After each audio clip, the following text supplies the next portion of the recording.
Hey there, cozy souls and curious minds. Welcome to Stories, Stitches, and Stuff, where the thread never tangles and the stories never end.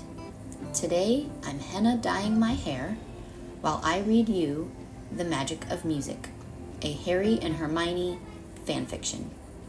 So grab your yarn, your tea, or whatever brings you comfort, and let's stitch together some magic. This is an alternate universe from Deathly Hallows, and I own neither the story it's based off of or any of the characters. I just had fun playing with them. Please enjoy. Music, a magic beyond all we do here. Dumbledore, Harry Potter and the Sorcerer's Stone, Chapter 7. Harry, said Hermione, sounding unsure as she pulled out a cylindrical object from her pocket. They both sat in small patches of dead leaves and grass that they had cleared of snow in front of the tent. Harry had been leaning against a tree, his eyes closed, while Hermione had been reading one of the innumerous books from that beaded bag of hers. Ron had stormed out a week ago, and both Harry and Hermione were left alone together, weary, distracted, and a little confused. Harry sighed and looked over. Yeah? Harry, she said again, firmer this time. I want to play something for you.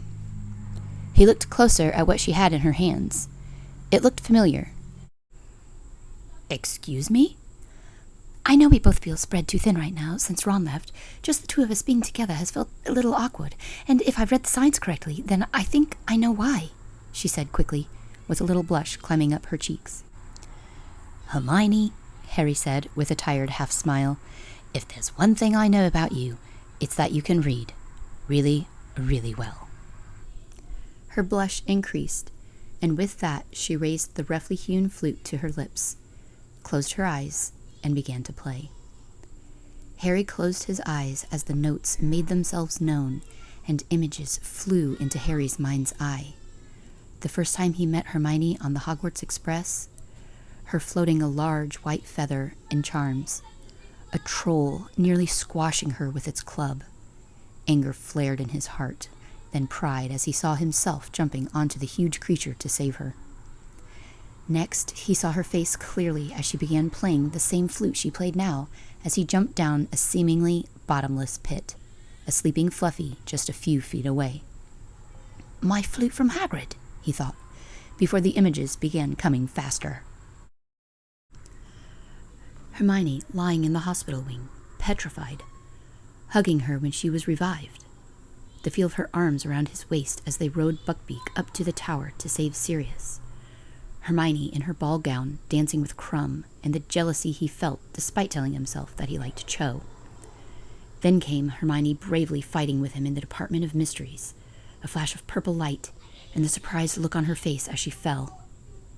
Hiding with her at Slughorn's Christmas party, running with her and Ron away from Bill and Fleur's wedding, and finally sleeping in the tent night after night with her so close, yet so far away.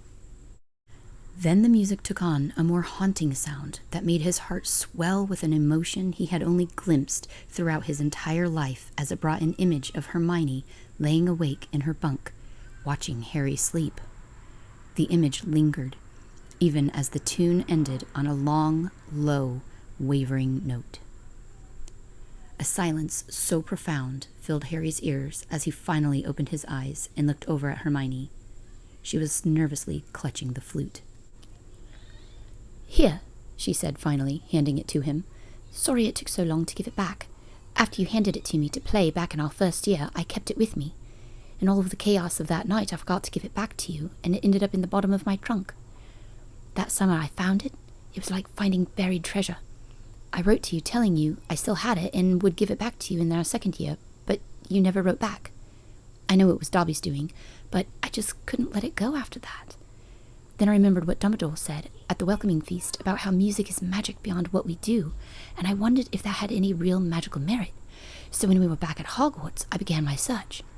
It wasn't until I summoned those books from Dumbledore's office after his funeral that I found it. Some obscure passage about the magic of music and different instruments' attributes. Flutes made from a wand tree, for example, She gestured to the flute Harry now held in his hands. Can be used to cast a spell very similar to that of legilimens. As long as you are thinking of the person and they are within hearing distance, it doesn't matter what you play, the spell will work. She stopped to take a quick breath and continued. I've felt this way from the beginning, before even knowing you, like a connection the instant I opened that train carriage door to ask you and Ron if you had seen Neville's toad, and our eyes met, and... Hermione? Harry whispered, immediately silencing Hermione's informative rambling. Yes? They stared at each other a moment before Harry lifted the flute to his lips and filled Hermione's mind with an image through a tuneless melody. It shimmered oddly around the edges, Harry taking Hermione's hand to help her up off of the ground, his other hand touching her cheek lightly before getting lost in her trademark bushy hair. His face inching closer to hers, their lips a breath away. The music stopped abruptly as Hermione placed a hand on each of his cheeks and kissed him with 7 years' worth of unrequited love. And that's our thread for today. Whether you came for the stitches, the story, or just a little peace and quiet, I'm so glad you were here. If you enjoyed this tale, don't forget to like, subscribe, and share.